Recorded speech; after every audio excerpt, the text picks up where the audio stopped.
Hello everyone, welcome to IQ tab and a very good morning to all of you. I hope आप सब बहुत ही अच्छे होंगे। तो जैसा कि आप सब जानते हैं, हम जुडिशल एक्टिविज़्म का टॉपिक को कंटिन्यू कर रहे हैं और आज के डिस्कशन में मेनली हमारा फोकस होने वाला है अप्रीहेंशंस ऑफ जुडिशल एक्टिविज़्म पे, यानी वो कौन कौन से फियर्स हैं वो हम डिस्कस करेंगे। इसके अलावा डिस्कस करेंगे judicial activism versus judicial restrain में, और सबसे ज़्यादा इम्पॉर्टेंट जो डिस्कशन आज का रहेगा वो है सुप्रीम कोर्ट की ऑब्जर्वेशन के ऊपर, बिकॉज ये ऑब्जर्वेशंस कहीं ना कहीं इंडिकेट करेगी कि हमारी जुडिशरी किस तरफ ज़्यादा इंक्लाइंड है, जुडिशल एक्टिविज़्म की तरफ या फिर जुडिशल रिस्ट्रेंट की तरफ। सो वन बाय वन हम इनको डिस्कस कर लेते हैं। सबसे पहला हम देखेंगे एप्रीहेंशंस ऑफ जुडिशल एक्टिविज़्म। तो जब हम बात करते हैं जुडिशल एक्टिविज़्म डॉक्ट्रिन की, तो हमेशा देखने को यही मिलता है कि जो हमारे जजेस हैं, जब भी वो किसी लॉ को इंटरप्रेट कर रहे होते हैं तो वो अपने पर्सनल बिलीफ और अपने पॉलिटिकल एजेंडा पे फोकस करते हैं, rather than they simply applying the law as written. And this will lead to a situation जहाँ पे जजेस जो है बेसिकली ओवर स्टेपिंग करते हैं या फिर कहीं ना कहीं इंटरफेयर करने की कोशिश करते हैं जो हमारे टू ऑर्गन्स है गवर्नमेंट के, that is legislature and the executive.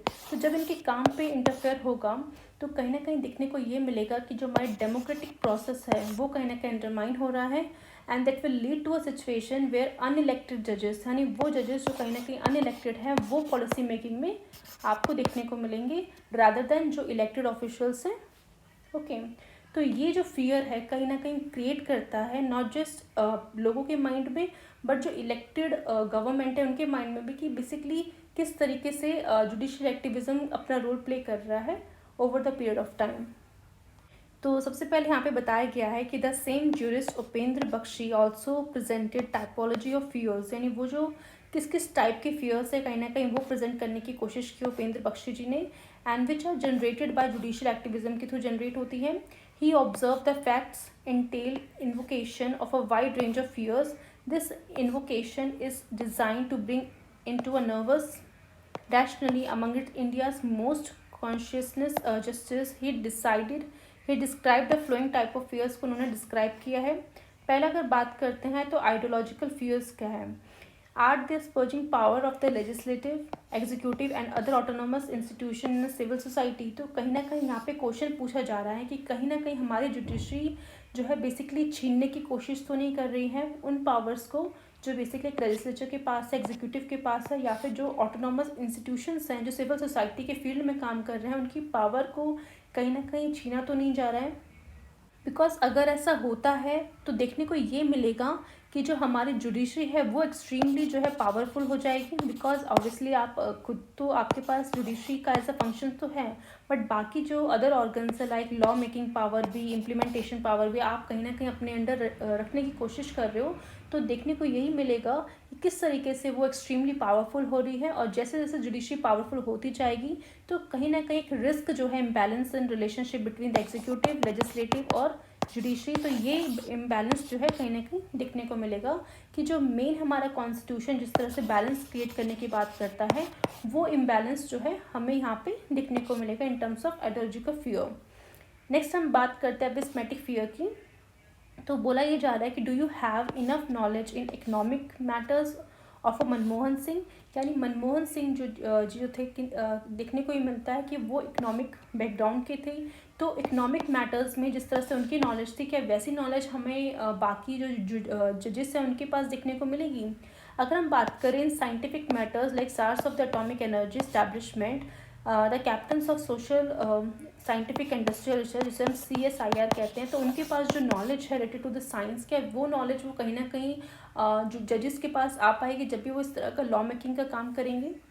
तो यानी कि हम इससे ये असम्पशन लगा सकते हैं कि जो हमारे जजेस होते हैं वो कहीं ना कहीं एक्सपर्ट नहीं है इन the field like economics, science, politics, ठीक है, सोसाइटी।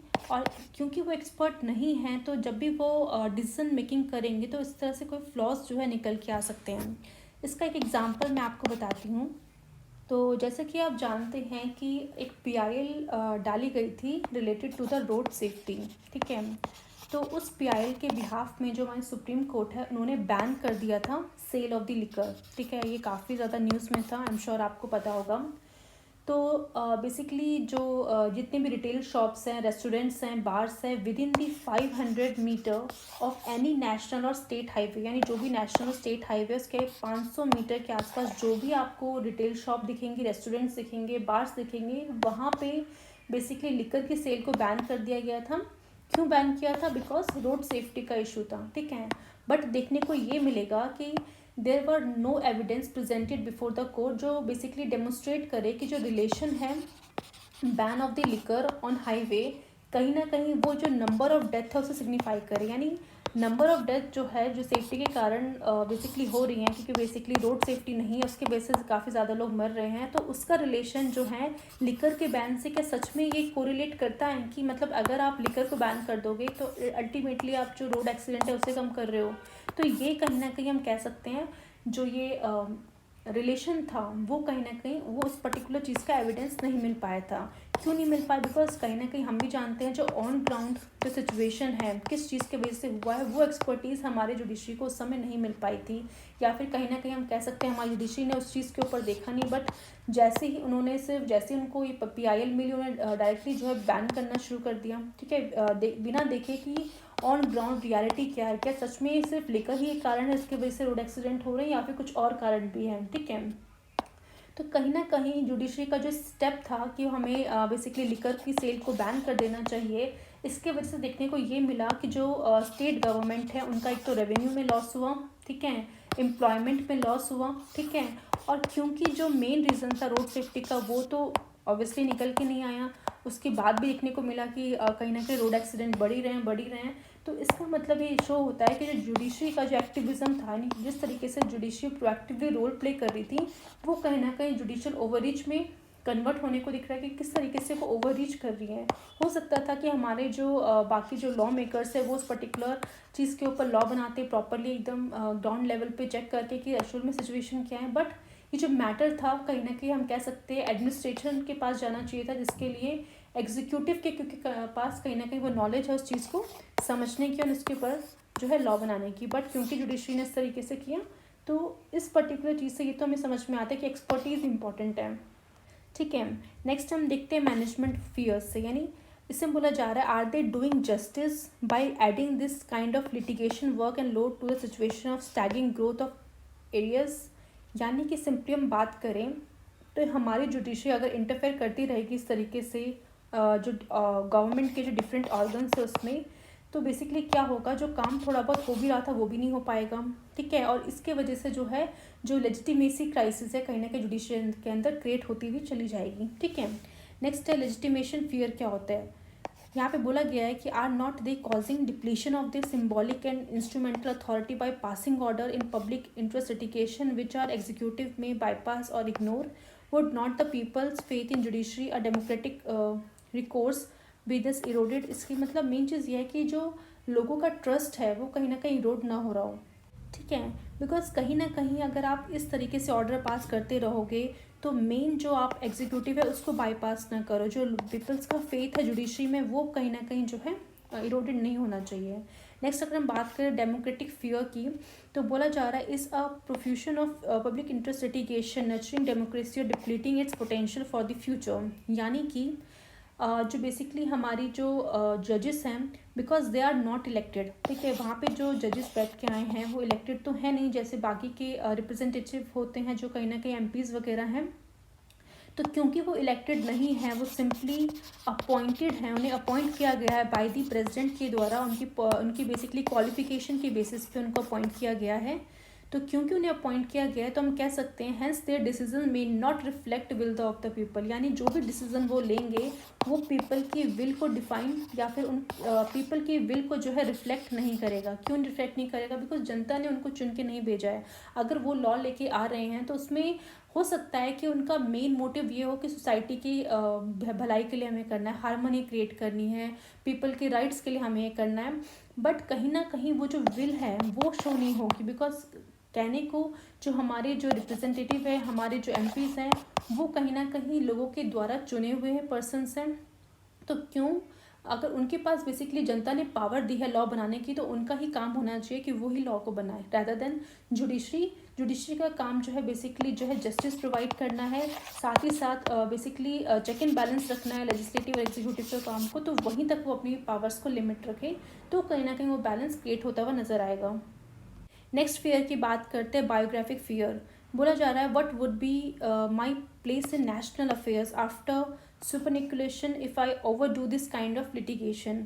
यानी कि हम कह सकते हैं कि हमारे जजेस जो हैं वो बेसिकली इन्फ्लुएंस हो रहे हैं बाय देयर पर्सनल बाइसेस के वजह से, बिलीव्स के वजह से एंड एक्सपीरियंसेस के वजह से, जिसके वजह से कहीं ना कहीं वो जब भी वो डिसीजन मेकिंग कर रहे हैं तो वो अपने पर्सनल बिलीफ को पहले लेके आ रहे हैं, अपने पर्सनल बाइसेस को, अपने एक्सपीरियंस को कहीं ना लेके आ रहे हैं, तो वो कहीं ना कहीं फियर क्रिएट कर रहे हैं। ओके, तो यहाँ पे हमने जो एप्रीहेंशंस है वो हमने डिस्कस कर लिए हैं, ठीक है। आई होप आपको क्लियर होगा। नेक्स्ट हम चलते हैं judicial activism versus judicial restraint पे। सबसे पहले हम देखते हैं मीनिंग क्या है जुडिशियल रिस्ट्रेंट की। ऑल्दो मैंने ये आपको पहले भी बता दिया था, बट क्योंकि लक्ष्मीकांत में स्टेप बाय स्टेप हम चल रहे हैं तो ये भी हम कवर करते हुए चलेंगे। बताया गया है कि judicial activism and judicial restraint are the two alternative judicial philosophies हैं इन द यूएसए में, ठीक है।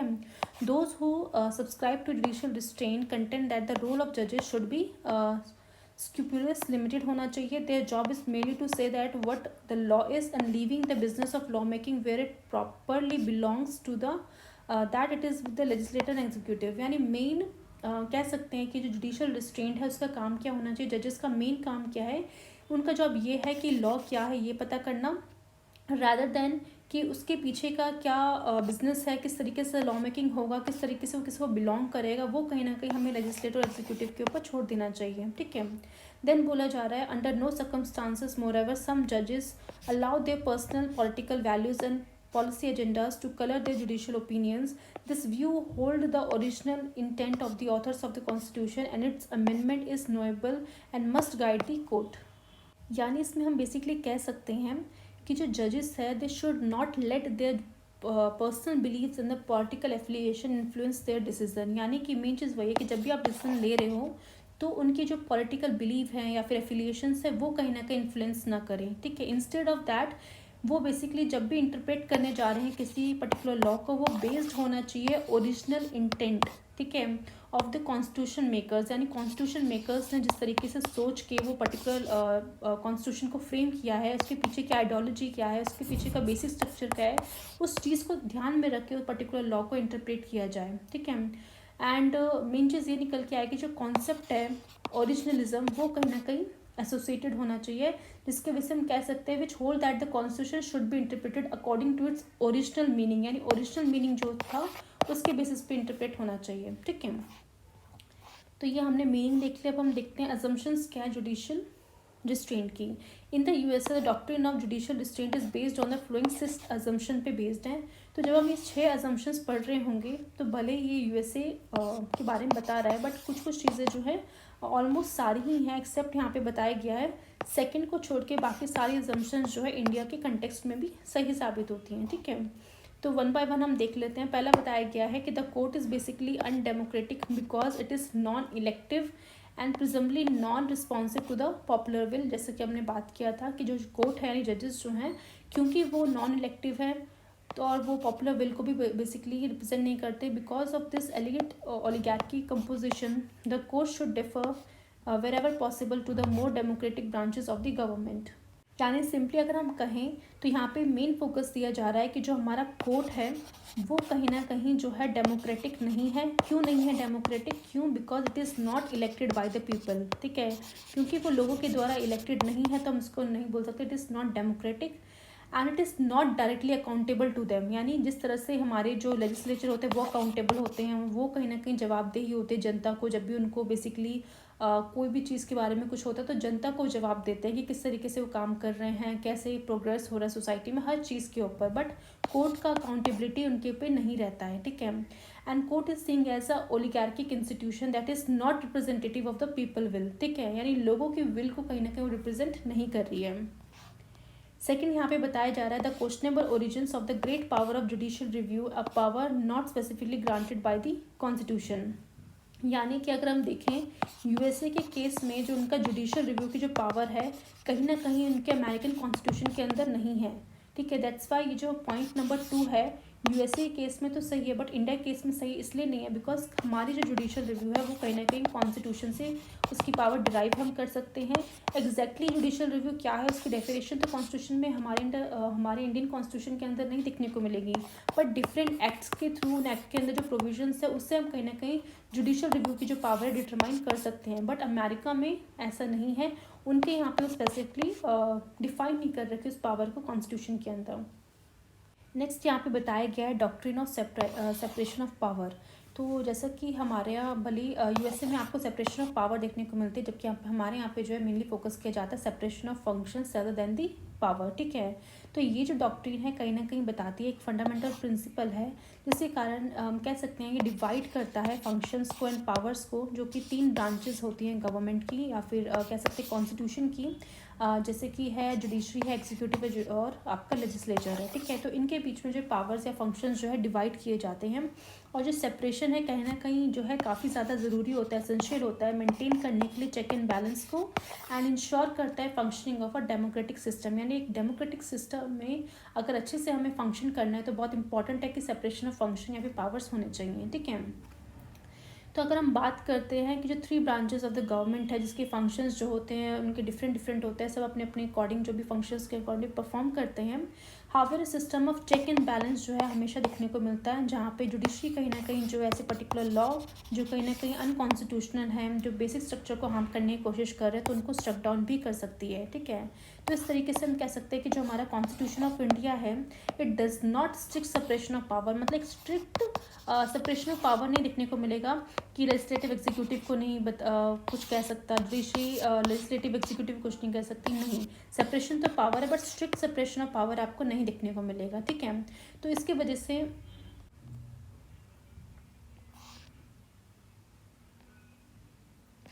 ठीक है, तो हम कह सकते हैं कि जो constitution of India does not have a strict separation of power between the various organ, ठीक है, because it is a impractical. Okay, I hope आपको यहाँ पे समझ में आ गया होगा। नेक्स्ट हम पढ़ते हैं the concept of federalism dividing powers between the nation and the state requires of the court differences toward the action of the state government and the officials. यानी कि हम कह सकते हैं इसमें कि जो हमारी जुडिशरी है कहीं ना कहीं डिफरेंट अप्रोच, ठीक है, डिफरेंट अप्रोच लेके चलती है जब वो डील करती है ऐसे एक्शंस के साथ जो कहीं ना कहीं जो स्टेट गवर्नमेंट के जो एक्शंस होते हैं, उनके जो ऑफिशियल्स के जो एक्शन होते हैं एज़ कम्पेयर टू वो एक्शन जो कहीं ना कहीं नेशनल गवर्नमेंट और उनके ऑफिशियल्स के द्वारा किया जाता है, ठीक है। दिस इज़ बिकॉज जो फेडरलिज्म है वो एक सिस्टम ऑफ गवर्नमेंट है in which the power is divided between the central authority and the various constituent unit of country such as state and provinces हो गए। तो वहाँ पे आपको कहीं ना कहीं जो है आपको डिवीजन दिखने को मिलेगा, ठीक है। तो इस सिस्टम में सिंपली क्या होता है कि central government and state government जो होती है वो उनके यहाँ have separate powers and responsibility होती है।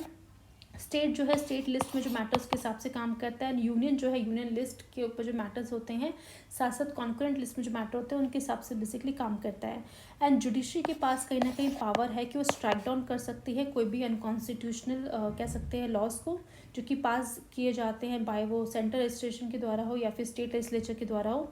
देयरफॉर जो कोर्ट है कहीं ना कहीं माइंडफुल है कि किस तरीके से डिवीजन ऑफ पावर होना चाहिए between the national and the state government के बीच में। व्हेन द लॉ मेकिंग कह सकते हैं डिसीजन मेकिंग की बात की जाए तो उस केस में किस तरह से डिवीजन ऑफ पावर दिखने को मिलती है, बिकॉज फेडरलिज्म का कंसेप्ट इससे निकल के आता है और सेंट्रल स्टेट के बीच में एक कहीं ना कहीं बैलेंस होना बहुत ज़्यादा ज़रूरी है कि सब अपने अपने स्फेयर में अच्छे से काम करें।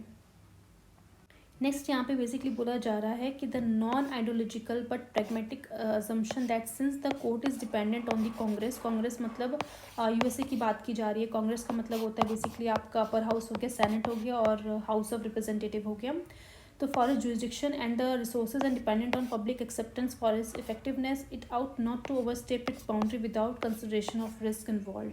तो मतलब वही सेम चीज़ बात बोली जा रही है कि जो हमारा जुडिशरी है उसको बेसिकली इस तरीके से अपनी एक्शंस करना चाहिए कि कहीं ना कहीं वो ऐसा ना लगे कि वो ओवर स्टेपिंग कर रहे हैं, कहीं ना कहीं वो ओवर कह सकते हैं अपनी बाउंड्री को ब्रीच करने की कोशिश कर रहे हैं, बिकॉज इस तरीके से वो इंटरफेयर करने की कोशिश करेंगे तो जो पब्लिक ट्रस्ट और सपोर्ट है उसको कहीं ना कहीं खो देंगे। नेक्स्ट बात की जा रही है the Aristotelian notion that being a court of law inheritor and the custodian of an Anglo-American legal tradition, it ought not to be go far to the level of politics law, being the process of reason and the judgment of politics being concerned only with the power and influence. तो यानी simply यहाँ पे basically बोला जा रहा है कि जो हमारा कोर्ट है they should not be involve in political matters, इन्हें बेसिकली पॉलिटिकल मैटर्स में इन्वॉल्व नहीं होना चाहिए. This is because court is seeing as a institution, उसको देखा जाता है कि इंस्टीट्यूशन के द्वारा जो कि रिस्पॉन्सिबल है for upholding the law and ensure करना है किस तरीके से जस्टिस किस तरह से सर्व करना है, वो कहीं ना कहीं मेन काम है हमारी जुडिशरी का. And court is also seen as a inheritor and the custodian of Anglo American legal tradition. ये यूएसए के रिस्पेक्ट में बात की जा रही है which is based on the principle of reason and judgement के ऊपर बेस्ड होता है. पॉलिटिक्स की अगर बात करें दूसरी तरफ तो उसको देखा जाता है कि ये पावरफुल और इन्फ्लुएंशियल लोगों के द्वारा जो है पॉलिटिक्स पे काम किया जाता है. ठीक है, देयरफॉर कह सकते हैं कि जो कोर्ट है they should not get involve in political matters में इन्वॉल्व नहीं होना चाहिए and should focus on its primary responsibility of upholding the law and ensuring the justice. ठीक है, तो मेन फोकस उसमें रखें. तो ये हमने बेसिकली देख लिया है किस तरीके से असम्पशंस है रिलेटेड टू जुडिशियल रिस्ट्रेंट के बारे में. तो ये चीज़ हमने भी अभी देख लिया किस तरह से सेकंड को छोड़ के बाकी सारे असम्पशन जो है इंडिया के कंटेक्स्ट में परफेक्टली फिट बैठती है. सेकंड क्या है ये चीज़ जो हमने देख लिया कि हमारे यहाँ पे जुडिशियल रिव्यू कहीं ना कहीं कॉन्स्टिट्यूशन में देखने को मिलेगा. नेक्स्ट है हमारा सुप्रीम कोर्ट के ऑब्जर्वेशंस हैं. तो यहाँ पे बेसिकली बताया जा रहा है कि वाइल डिलीवरिंग अ जजमेंट इन दिसंबर 2007 में ठीक है, तो 2007 में दिसंबर में जब जजमेंट डिलीवर किया जा रहा था तो Supreme Court of India called for judicial restraint के बारे में उन्होंने बोला and asked the court not to take over the function of legislature and और the executive and saying there is a broad separation of power है under the constitution के अंदर. जब हमारे कॉन्स्टिट्यूशन के अंदर सेपरेशन ऑफ पावर दे रखी है ब्रॉडली, देन वाई की जुडिशरी जो है बेसिकली इंटरफेयर करने की कोशिश कर रही है लेजिस्लेचर एग्जीक्यूटिव के काम में. तो ये कहीं ना कहीं ठीक है, तो ये कहीं ना कहीं देखने को मिलेगा कि हमारे सुप्रीम कोर्ट ऑफ इंडिया ने स्पेसिफिकली अपना जो स्टांस है वो कहीं ना कहीं जुडिशियल रिस्ट्रेंट की तरफ ज़्यादा रखा है रादर देन कि जुडिशियल एक्टिविज्म को प्रमोट करने के बजाय जुडिशियल रिस्ट्रेंट को प्रमोट करने की बात कर रही है कि हमें जुडिशरी को कहीं ना कहीं अपनी जो पावर है अपनी जो लिमिट है उसे कंट्रोल में रख के काम करना है. मेन उनका काम लॉ में जस्टिस प्रोवाइड करने का है, लॉ को कहीं ना कहीं चेक करने का है कि कॉन्स्टिट्यूशन कितना वैलिड है नहीं है, उस पर बेसिकली फोकस करें. And each organ of the state must have respect for other, यानी हर एक ऑर्गन जो है स्टेट की चाहे वो लेजिस्लेचर एग्जीक्यूटिव जुडिशियल रिस्पेक्ट करे एक दूसरे की and should not encroach on others domain में इंक्रोच ना करे. इन दिस कंटेक्स्ट कह सकते हैं the concern bench of the court made the flowing observation. उस समय जो बेंच थी उन्होंने कुछ ऑब्जर्वेशंस निकाली थी. पहले हम बात करते हैं बेंच सेड कि we are repeatedly coming across cases, यानी हमें बहुत सारे केसेस देखने को मिल रहे हैं जहाँ पे जजेस जो है अनजस्टिफिकेबली ट्राइंग टू परफॉर्म एग्जीक्यूटिव और लेजिस्लेटिव फंक्शंस परफॉर्म करने की कोशिश कर रहे हैं. एंड दिस इज़ क्लियरली जो अनकॉन्स्टिट्यूशनल है बिकॉज कहीं ना कहीं अगर आप लेजिस्लेटिव फंक्शंस को और एग्जीक्यूटिव के काम को परफॉर्म करने की कोशिश करोगे तो कॉन्स्टिट्यूशन ने क्योंकि सेपरेशन पावर दिया है तो आप उसके अगेंस्ट जा रहे हो और वो खुद में एक अनकॉन्स्टिट्यूशनल है. ठीक है, तो in the name of judicial activism जजेस can not cross their limit and try to take over functions which belong to another organ of the state. And जो फंक्शंस किसी और के हैं तो वो फंक्शंस कहीं ना कहीं आप परफॉर्म नहीं कर सकते just because of judicial activism ये कहता है. तो ठीक है, नेक्स्ट यहाँ पे बोला गया है द बेंच सेड द जज मस्ट नो देयर लिमिट, उनको अपनी लिमिट पता होनी चाहिए. Must not try to run the government को चलाने की उनको कोशिश नहीं करनी चाहिए. They must have modesty and humility not behave as emperor, क्योंकि एम्पर मतलब राजाओं की तरह आपको फील नहीं करना है. ठीक है, एक मॉडेस्टी एक ह्यूमिलिटी आपके अंदर होनी चाहिए क्योंकि हम जानते हैं कि जो जजेस हैं वो कहीं ना कहीं उनके पास एक लिमिटेशन है. ठीक है, तो उस लिमिटेशन के कारण कह सकते हैं और उन्हें ओवरस्टेप नहीं करना अपनी बाउंड्रीज़ को. और क्योंकि जुडिशरी एक इंडिपेंडेंट ब्रांच है हमारी गवर्नमेंट की, so it is not the role of the जजेस कि वो रन करे गवर्नमेंट को, क्योंकि गवर्नमेंट को रन करने के लिए आपने अधिक एक डिफरेंट ऑर्गन बना रखा है तो उसका काम है बेसिकली गवर्नमेंट को चलाना. ठीक है, मेन जजेस को क्या करना है अपनी मॉडेस्टी अपनी ह्यूमिलिटी को मेंटेन रखना है. Should not behave like a empress as this could lead to the loss of public trust and the support. Next यहाँ बोला गया quoting from the book the Spirit of Laws by Montesquieu on the consequences of not maintaining separation of power among the three organs, the bench said that the French political philosopher, जो कि Montesquieu है, is warning in particularly apt and timely for the Indian judiciary today, since very often it is rightly criticized overreach and encroachment on the domain of other two organs. तो यहाँ पे सबसे पहले अगर हम बात करूँ इस बुक की, द स्पिरिट ऑफ लॉस की, तो देखने को मिलेगा ये बेसिकली लिखी गई है एक फ्रेंच फिलोसोफर मॉन्टेस्क्यू के द्वारा, और इस बुक को पब्लिश किया गया था कम से कम 1748। आप सोच सकते हो कितने टाइम पहले की बात है। 1748 में इस बुक को लाया गया था, और उस समय कहीं ना कहीं जो ये फ्रेंच फिलोसोफर है वो उस चीज़ को समझते थे कि मोस्ट इन्फ्लुएंशियल वर्क माना जाता है इस बुक में जो यहाँ पे मेंशन किया गया है इन द हिस्ट्री में, in the history of political theory. ठीक है, कि किस तरीके से यहाँ पे सेपरेशन ऑफ पावर की बात की जा रही है उस टाइम पे 1748 में। ठीक है, और यहाँ पे बेसिकली देखा गया था इस बुक में कि it is the best way to preserve liberty to divide political power among the different branches of the government. ठीक है, अगर हम चाहते हैं लिबर्टी को प्रिजर्व करना तो बहुत इंपॉर्टेंट है कि आप गवर्नमेंट की जो ऑर्गन्स हैं उनकी पावर को डिवाइड रखो। And he argued that the separation of power जो होगी into the legislative, executive and judicial branches के बीच में होनी चाहिए, so that it prevent any one branch for becoming too powerful. अगर कोई एक ब्रांच यानी गवर्नमेंट में आपको 3 ब्रांचेस देखने को मिलेगी, लेजिस्लेटिव, एग्जीक्यूटिव और जुडिशरी, कोई एक ब्रांच बहुत ज़्यादा पावरफुल ना हो जाए, उसके लिए इम्पॉर्टेंट है कि पावर तीनों के में डिवाइडेड होनी चाहिए। And it would ensure that the government remain accountable to the people, और साथ ही साथ जो गवर्नमेंट होगी वो हमेशा अकाउंटेबल होनी चाहिए जनता की, बिकॉज जनता ने उनको चुन के भेजा है। तो ये बात उस समय 1748 में फ्रेंच फिलोसोफर समझ चुके थे, और उन्होंने कहीं ना कहीं इस बुक में इस चीज़ को मेंशन किया, जो आज के टाइम पे हम कह सकते हैं 2007 में जब ये बेसिकली जजमेंट दिया जा रहा था, तब इस चीज़ को यहाँ पे उन्होंने, हमारी जुडिशरी ने कोट करा कि किस तरीके से इंडिया की जुडिशरी के लिए ये आज के टाइम पे काम बेसिकली कर रही है। और इस बुक की इम्पोर्टेंस क्या है कहीं ना कहीं देखने को तब पता चलता है हमें, जब इस बुक का इसका इम्पैक्ट जो है कहीं ना कहीं पता चलता है, जब in the development of the political theory, यानी जिस तरीके से पॉलिटिकल थ्योरी का डेवलपमेंट हुआ है वहाँ पे इस बुक का काफ़ी इंपॉर्टेंट रोल रहा है।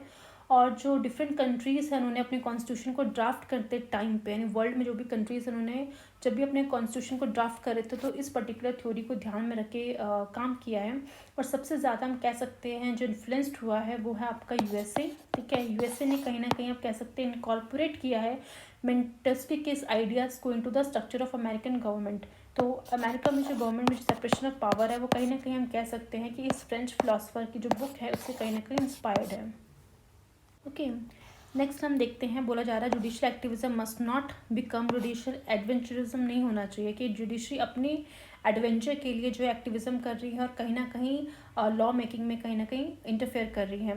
The bench want the courts education must be done within the system of historical validate restraint and conscious minimisation of जजेस प्रेफरेंसेस। यानी कि अगर हम सिंपली बात करते हैं तो यहाँ पे बोला जाता है कि जो हमारी जुडिशरी है, ठीक है, वो कहीं ना कहीं इस चीज़ को ध्यान रखे कि जब जब उन्हें अपना राइट्स को प्रोटेक्ट कर रहे हैं, ठीक है, कि while judicial activism it is important for protecting the rights of the citizen. ठीक है, ऑब्वियसली आप सिटीजन के राइट को प्रोटेक्ट करना चाहते हो, but it should not be taken too far. आप उसको काफ़ी ज़्यादा मतलब इस तरीके से मत लो कि आप सिटीजन्स के राइट को प्रोटेक्ट करने के चक्कर में आप कहीं ना कहीं जुडिशरी पे ओवर स्टेप इन करने की कोशिश कर रहे हो, उनकी फंक्शनिंग पे कहीं ना कहीं इंटरफेयर करने की कोशिश कर रहे हो। ठीक है, तो इस तरीके से इंपॉर्टेंट ये हो जाता है जुडिशरी के लिए कि वो कॉशन मेंटेन करे, रिस्ट्रेंट मेंटेन करे while interpreting the law and making the decision. जब भी वो ले रही हैं तो कहीं ना कहीं रिस्ट्रेंट रखें कि कितने हद तक उन्हें किस लिमिट में रहकर जो है इस तरीके से अप्रोच करना है।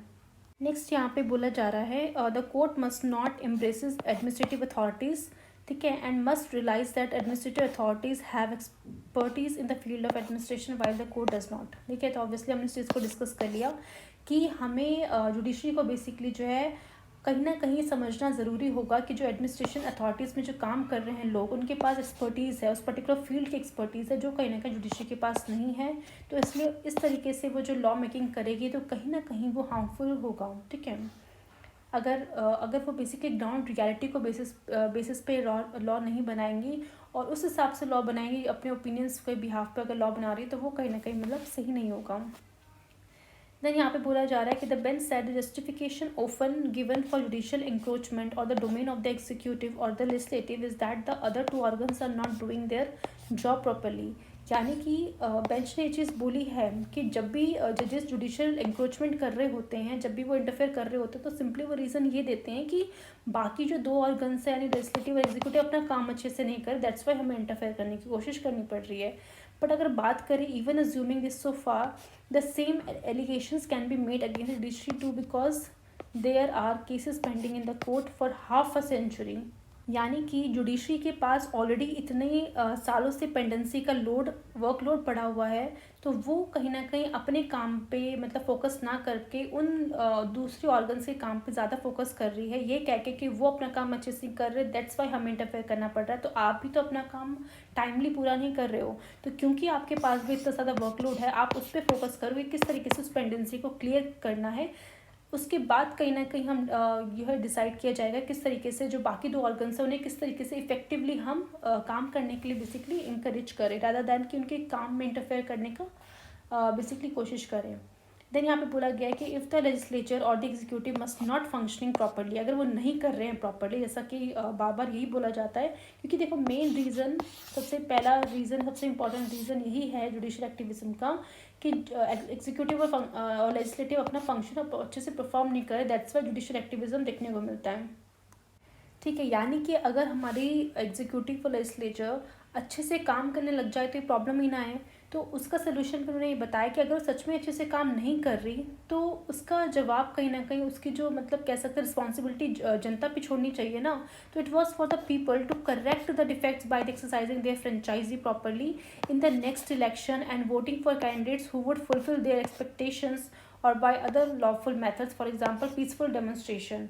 यानी कि हमारी जनता, क्योंकि हमारी जनता ने ही उनको डायरेक्टली इलेक्ट करके कहीं ना कहीं उनको भेजा हुआ है, तो कहीं ना कहीं अगर मान लो कुछ भी डिफेक्ट निकल के आता है तो नेक्स्ट इलेक्शन में उनको भी पता है कि भाई जितना भी हो मिनिमम कह सकते हैं मैक्सिमम 5 साल का ऑप्शन होता है उनके पास कि ठीक है अगर तुम अच्छे से नहीं कर रहे हो तो नेक्स्ट टाइम तो इलेक्शन आएगा ही ना। उस टाइम पे हमारे देश की जनता के पास पावर होगी किस तरीके से उन लोगों को चुन के भेजना है जो अच्छे से काम कर सके। तो इस बेसिस के ऊपर कहीं ना कहीं जो गवर्नमेंट है, और क्योंकि वो पावर में बने रहना चाहती, तो उन्हें जनता के हिसाब से काम करना ही पड़ेगा। अगर जनता चाहती है कि भाई इस पर्टिकुलर एरिया पे काम होना चाहिए, इस पर्टिकुलर लॉ के हिसाब से ये चीज़ें आनी चाहिए, तो वो चीज़ें आएंगी ही आएंगी। फिर भी अगर लगता है कुछ अच्छे से नहीं हो रहा है तो पीसफुल डेमोन्स्ट्रेशन का भी एक ऑप्शन उनके पास होता है। तो क्यों ना अगर ये ऑप्शन अगर जनता के पास है तो जुडिशरी क्यों इस चीज़ को फिर ओवररीच करने की कोशिश कर रही है ना, वो काम हमें जनता पे छोड़ देना चाहिए।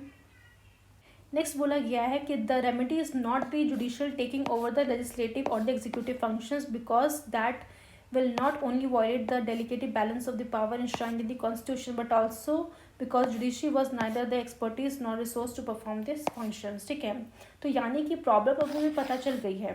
ठीक है, जुडिशियल एक्टिविज्म ये जो टॉपिक है इसकी मेन प्रॉब्लम क्या है कि मेन लेजिस्लेटिव और एग्जीक्यूटिव अपना काम अच्छे से परफॉर्म नहीं कर रही है।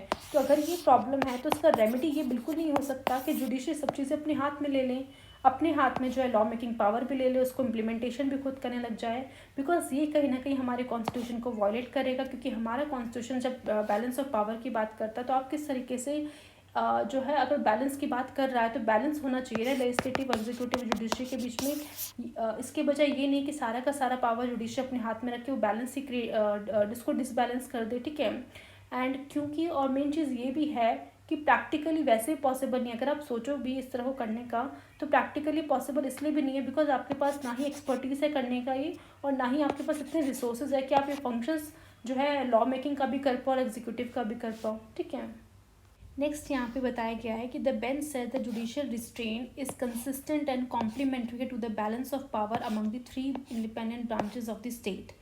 यानी कि यहाँ पे सिंपली बोला जा रहा है कि जुडिशियल रिस्ट्रेंट एक इम्पॉर्टेंट प्रिंसिपल है जो कहीं ना कहीं हेल्प करेगा मेंटेन करने के लिए बैलेंस ऑफ पावर को अमंग द 3 ब्रांचेस जो है गवर्नमेंट के उसके बीच में जो है बैलेंस क्रिएट करने में मदद करेगा। एंड जुडिशियल एक्टिव जो रिस्ट्रेंट है basically is a theory of judicial interpretation है दैट इंकरेज करता है जजेस को कि वो लिमिट करे अपने exercise of their own power को, एंड कहीं ना कहीं असर्ट करे जजेस को must exercise caution in delivering the laws unlawful unless until they are unconstitutional. अगर सच में अगर लग रहा है कि वो कॉन्स्टिट्यूशन के हिसाब से नहीं बनाए हुए तो उनको अनकॉन्स्टिट्यूशन कह दो, है ना। तो उस हिसाब से जो हम कह सकते हैं एक कंटेम्प्रेरी का काम करते हैं the balance of power. It encompasses this in two ways. First, the judicial restraint not only recognizing the equality of other two branches with the judiciary, it also fosters the equality by minimizing interbranch interference by the judiciary। तो equality की बात वो कर रहा है और किस तरीके से कर रहा है कि भाई equality तो है ठीक है। जुडिशरी, एग्जीक्यूटिव और लेजिस्लेचर के बीच में इक्वालिटी तो है, और इक्वालिटी किस तरीके से की जाएगी कि हम एक दूसरे की कामों में इंटरफेरेंस नहीं करेंगे। ठीक है। सेकेंडली बोला जा रहा है कि judicial restraint tends to protect the independence of the judiciary when courts encroach on the legislative और the administrative field amongst and inevitably voters, legislature and the other elected official will conclude that the activities of the judge should be closely monitored। ठीक है। तो इसमें basically main focus किया जा रहा है कि बेसिकली जो जुडिशरी है कहीं ना कहीं इम्पॉर्टेंट है इंडिपेंडेंस प्रोटेक्ट करने की, इंडिपेंडेंस ऑफ द जुडिशरी, यानी जुडिशरी की जो इंडिपेंडेंस है उसको प्रोटेक्ट करने के लिए कहीं ना कहीं जुडिशियल रिस्ट्रेंट काफ़ी ज़्यादा इंपॉर्टेंट रोल प्ले करता है। और अगर देखा जाए when the court is encroaches on the legislative administrative field में अगर इंक्रोच करने की कोशिश करता है that lead to the perception that the judiciary is overreaching. ठीक है। एंड इंटरफेयरिंग कर रही है प्रॉपर फंक्शनिंग जो है लेजिस्लेटिव एग्जीक्यूटिव ब्रांचेस की फंक्शनिंग में इंटरफेयर करने की कोशिश कर रहे हैं। और इससे मेन चीज़ क्या होगा कि ये चीज़ होगा कि it can lead to the loss of public trust and support from the judiciary, या जुडिशरी से जो लॉस है वो कहीं ना कहीं उनका सपोर्ट जो है कहीं ना कहीं टूटता हुआ नजर आएगा। As voter, legislators and other elected official जो भी है may conclude that the activities of the जजेस शुड बी क्लोजली मॉनिटर्ड होनी चाहिए। देयरफॉर इट इज़ इम्पॉर्टेंट है for the judiciary to exercise जो भी अपना काम करे कॉशन के साथ करे एंड रिस्ट्रेन करे when interpreting the law and making the decisions, जब वो डिसीजंस ले रही हूँ। ठीक है। तो इस तरीके से हमने फाइनली इस चैप्टर को फिनिश कर लिया है एंड आई होप आपको तीनों ही चीज़ें, चाहे वो जुडिशियल एक्टिविज़म हो, जुडिशियल रिव्यू हो, जुडिशियल ओवररीच के बीच में जो डिफरेंस है कहीं ना कहीं समझ में आ गया हो। और इस पर्टिकुलर जुडिशियल एक्टिविज़म के चैप्टर से जो नई चीज़ हमने सीखी है या फिर नई चीज़ के बारे में जो हमने बेसिकली पढ़ा है वो है PIL। और क्योंकि PIL जुडिशियल एक्टिविज़म से ही निकला है तो वो कहीं ना कहीं क्या है, कैसे है, वो डिटेल में हम जो है नेक्स्ट चैप्टर में बेसिकली हम पढ़ेंगे। ठीक है। आई होप आपको ये टॉपिक अच्छे से समझ में आ गया होगा, ये चैप्टर अच्छे से क्लियर होगा। कोई भी डाउट हो तो आप कमेंट बॉक्स में बेशक अपने डाउट्स जो है पूछ सकते हैं। अगर आपको वीडियो पसंद आई तो प्लीज़ लाइक, शेयर, सब्सक्राइब कीजिएगा।